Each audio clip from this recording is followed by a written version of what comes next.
KPCC ಕಾರ್ಯದರ್ಶಿಗಳು ವಿಜಯನಗರ ವಿಧಾನಸಭಾ ಕ್ಷೇತ್ರದ ಜನಪ್ರಿಯ ನಾಯಕರಾದ ಶ್ರೀ ಎಸ್ ಶ್ರೀನಾಥ್ ಅವರ ಹುಟ್ಟುಹಬ್ಬ ಆಚರಣೆ. ಅವರ ನಿವಾಸದಲ್ಲಿ ಕುಟುಂಬಸ್ಥರು, ಅಭಿಮಾನಿಗಳು, ಸ್ನೇಹಿತರು ಹೂವಿನ ಹಾರ ಹಾಕಿ ಹೂಗುಚ್ಛ ನೀಡಿ ಹುಟ್ಟುಹಬ್ಬದ ಶುಭಾಶಯ ಕೋರಿದರು. ಕೇಕ್ ಕತ್ತರಿಸುವ ಮೂಲಕ ಹುಟ್ಟುಹಬ್ಬವನ್ನು ಆಚರಣೆ ಮಾಡಲಾಯಿತು.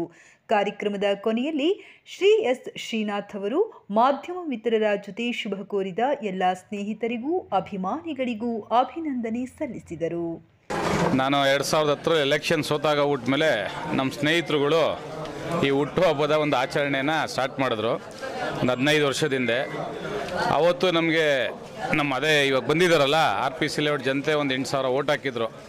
ಅವರು ನಮ್ಮ ಎಲ್ಲ ಸ್ನೇಹಿತರಿಗೋಸ್ಕರ ಸಣ್ಣದಾಗಿ ಸ್ಟಾರ್ಟ್ ಮಾಡಿಕೊಂಡು ಈ ಒಂದು ದಿವಸ ಪಬ್ಲಿಕ್ ಲೈಫು ಅವರು ಸ್ಟಾರ್ಟ್ ಮಾಡಿದ್ದು. ಸಾವಿರಾರು ಜನ ಅಭಿಮಾನಿಗಳು, ಏನೋ ಅಧಿಕಾರ ಇಲ್ಲ ಅಂದ್ರೂ ಅವ್ರ ಜೊತೆಯಲ್ಲಿರುವಂಥ ಒಂದು ಒಡನಾಟಕ್ಕೆ ನಮಗೆ ಯಾವಾಗಲೂ ಬಂದು ಅವರು ಆಶೀರ್ವಾದ ಮಾಡ್ತಾರೆ, ಚಿಕ್ಕವರು ಸಹಕಾರ ಕೊಡ್ತಾರೆ. ಅವರಿಗೆ ಯಾವಾಗಲೂ ನಾನು ಕೃತಜ್ಞತೆ ಆಗಿರ್ತೀನಿ. ನಾನು ರಾಜಕಾರಣದಲ್ಲಿ ಅಧಿಕಾರ ಇರಲಿ ಬಿಡಲಿ, ಈ ಸೇವೆ ಅಂತೂ ಮುಂದುವರ್ಸ್ಕೊಂಡು ಹೋಗ್ತೀನಿ. ಆ ಸೇವೆ ಮಾಡಿಕೊಡೋಕ್ಕೆ ಅವಕಾಶ ಮಾಡಿಕೊಟ್ಟಂಥ ಎಲ್ಲರೂ ನನ್ನನ್ನು ಗುರುತಿಸಿ, ನನ್ನ ಸ್ನೇಹಿತರಿರ್ಬೋದು, ನನ್ನ ಹಿತೈಷಿಗಳಿರ್ಬೋದು, ಮತ್ತು ಎಲ್ಲ ನನ್ನ ಹಿರಿಯರು ಕಿರಿಯರು ಎಲ್ಲರೂ ಪ್ರೀತಿಯಿಂದ ನನಗೆ ವರ್ಷ ಬಂದು ಹರಿಸ್ತಾರೆ. ಅವರಿಗೆ ನನ್ನ ಅನಂತ ಧನ್ಯವಾದಗಳು.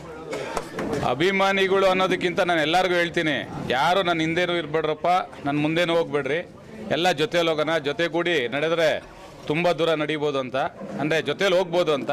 ಅದಕ್ಕೆ ಎಲ್ಲ ಸ್ನೇಹಿತರು ಅದೇ ವಿಶ್ವಾಸದಿಂದ 16 ವರ್ಷಗಳ ಕಾಲದಿಂದ ಇದ್ದಾರೆ. ಇನ್ನು ಭಗವಂತ ಎಷ್ಟು ಆಯುಷ್ಯ ಆರೋಗ್ಯ ಕೊಟ್ಟಿರ್ತಾನೆ ಅಷ್ಟು ದಿವಸನೂ ಅವ್ರ ಸೇವೆ ಮಾಡಿಕೊಂಡು ಅವ್ರ ಜೊತೆ ಒಳಗಡೆ ಸದಾ ಇರ್ತೀನಿ. ಏನಿವತ್ತು ನಮ್ಮ ನೆಚ್ಚಿನ ಗುರುಗಳಾದಂಥ ರಾಜಕೀಯ ಗುರುಗಳಾದಂಥ 51ನೇ ವರ್ಷದ ಹುಟ್ಟುಹಬ್ಬದೊಂದು ಇವತ್ತು ಅತಿ ವಿಜೃಂಭಣೆಯಿಂದ ನಮ್ಮ ಹೊಸಳ್ಳಿ ವಿಜಯನಗರ ಕ್ಷೇತ್ರದಲ್ಲಿ ನಾವು ಆಚರಿಸ್ಕೊಂಡು ಬಂದಿದ್ದೀವಿ. ಅವರ ಸರಳತೆ, ಸಜ್ಜನತೆ ಇವತ್ತು ಎಲ್ಲ ಯುವಕರಿಗೆ ಒಂದು ಮಾರ್ಗದರ್ಶನ ಆಗಿದೆ. ಇವತ್ತು ನಮ್ಮಂಥ ಏನೂ ಇಲ್ಲದೆ ಒಂದು ಸಾಮಾನ್ಯ ಕಾರ್ಯಕರ್ತರಾಗಿ ನಮ್ಮನ್ನ ಇವತ್ತೊಂದು ಲೀಡರ್ ಆಗಿ ಇವತ್ತು ಸ್ಟೇಟ್ ಲೆವೆಲ್ ನಮ್ಮನ್ನು ಗುರುತಿಸಿದೆ. ಸ್ಟೇಟ್ ಲೆವೆಲ್ ನಮ್ಮನ್ನು ಗುರುತಿಸಿ ಇವತ್ತು ನನ್ನಂಥ ಯುವಕರಿಗೆ ಒಂದು ದಾರಿದೀಪ ಆಗಿ ಇವತ್ತು ಮಾಡಿದರೆ, ಆ ಭಗವಂತ ಅವರಿಗೆ, ನಮ್ಮ ಶ್ರೀನಾಥನಿಗೆ ಹೆಚ್ಚಿನ ಆರೋಗ್ಯ, ಆಯುಸ್ಸು, ಯಶಸ್ಸು, ಅಧಿಕಾರ ಇವೆಲ್ಲ ಹೆಚ್ಚಿನ ರೀತಿಯಲ್ಲಿ ಕೊಡಲಿ ಅಂತ ನಾನು ಭಗವಂತನಲ್ಲಿ ಕೇಳ್ಕೊತೀನಿ.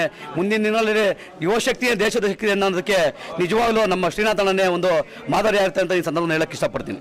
ಶ್ರೀನಾಥಣ್ಣ ಅವ್ರಿಗೆ ಶುಭಾಶಯಗಳು. ನೂರಾರು ಕಾಲ ಸುಖವಾಗಿ ಬಾಳಲಿ. ಏನೋ ನಮ್ಮೆಲ್ಲರೂ ಇಚ್ಛೆಯನ್ನು ಅವರು ಗಮನಿಸ್ಕೊಂಡು ನಮಗೆಲ್ಲ ಸಹಕಾರ ಮಾಡ್ತಾರೆ. ಅವರು ಚೆನ್ನಾಗಿ 106 ವರ್ಷ ಚೆನ್ನಾಗಿ ಬಾಳಿ ಬದುಕಲಿ ಕಾರಣ. ಅವರು ನಮ್ಮ ಜನತೆ ಎಲ್ಲ ಅವರ ಮೆಚ್ಚುಗೆಗೆ ತುಂಬ ಕಾರಣ ಆಗಿದ್ದೀವಿ. ಅವರು ಅದೇ ಥರ ನಮಗೆ ಬಂಧಿಸ್ಕೊಂಡು ಚೆನ್ನಾಗಿ ನಮ್ಮನ್ನು